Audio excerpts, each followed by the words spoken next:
Watch the theatric production they put on in the 2012 Olympics opening ceremony.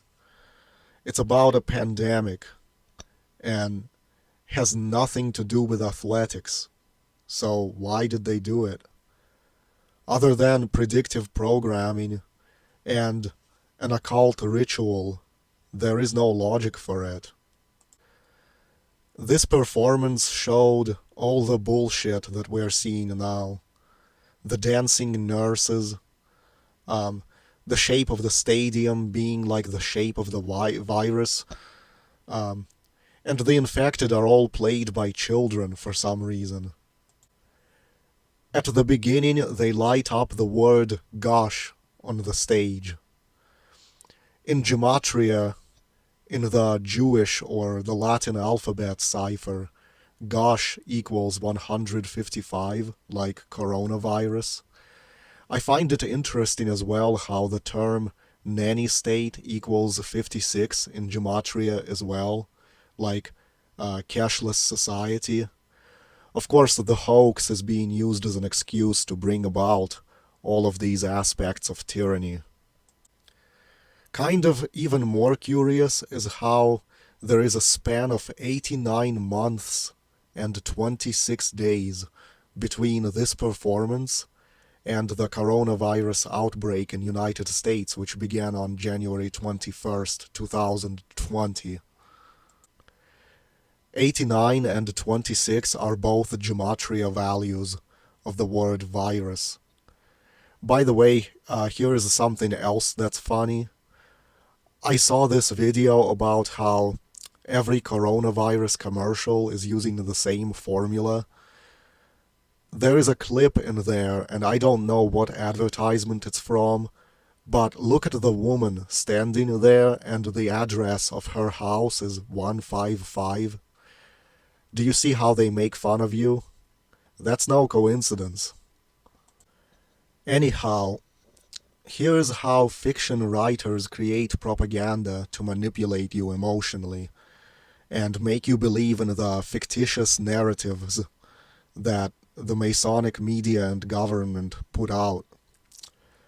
Basically, the Wedge World Order stages a hoax or a false flag event in real life, and then all the fictional books and movies that are published make sure to mention and treat this event like it's real history, just to reinforce the programming in the heads of the public.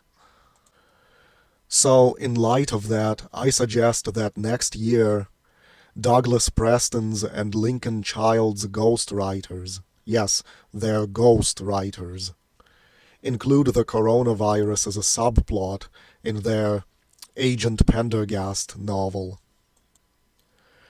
I say either Captain Laura Hayward or Lieutenant Vincent D'Agosta of NYPD should get infected with the coronavirus.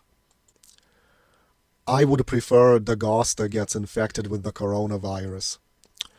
And here's how it should happen. D'Agosta is investigating a case with Pendergast, and one of the suspects is infected with the coronavirus, and he was supposed to be on self-quarantine, but maybe D'Agosta didn't know about him being infected.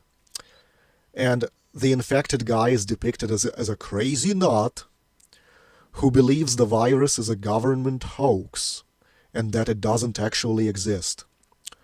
And because of that, he attacks Vincent D'Agosta for being a police officer, because he believes cops to be part of the evil establishment.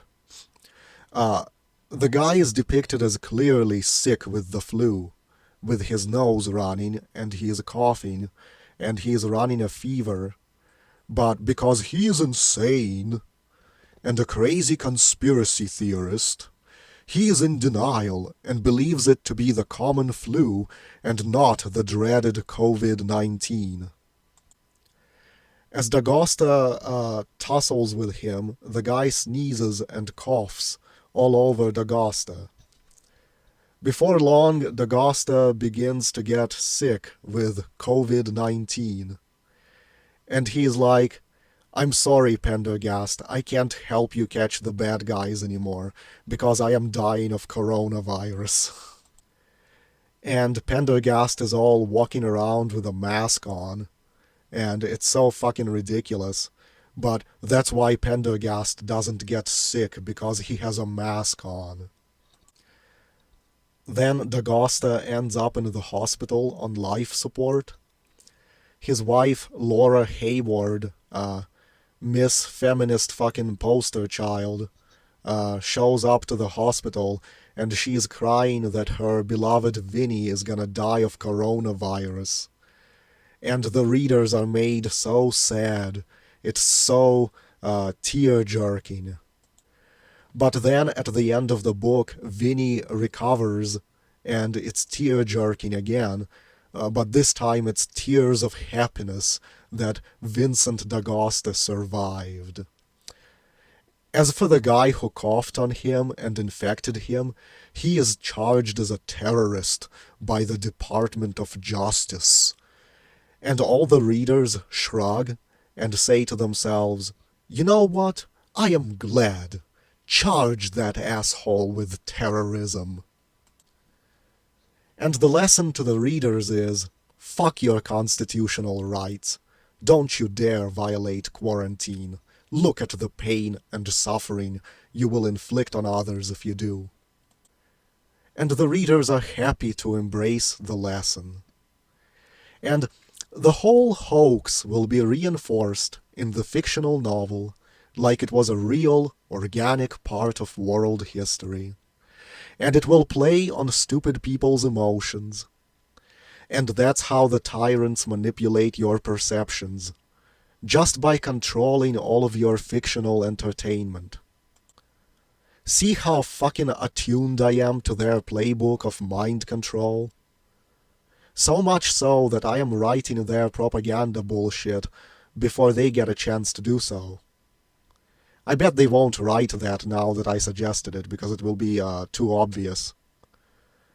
But I guarantee you, many fictional novels that follow from now on will include the coronavirus as part of some storyline where it will be depicted that the people who resisted the government during the plague, that those people are evil, irrational assholes, where the government should have come down even harder on them. And the masses will agree with the sentiment, and thus they will be programmed to embrace tyranny with a smile. Oh, even better, for this propaganda to work even better, I say that they should also depict that this loser who infected Vincent Dagosta, I say they depict that he also hated the Jews. That's right, he hated the Jews for no reason. And he had white supremacist paraphernalia in his house. And this one is best of all, he was also anti-vaccine. Oh yes. Because you see, Pendergast is so healthy and immortal because he gets vaccinated every year.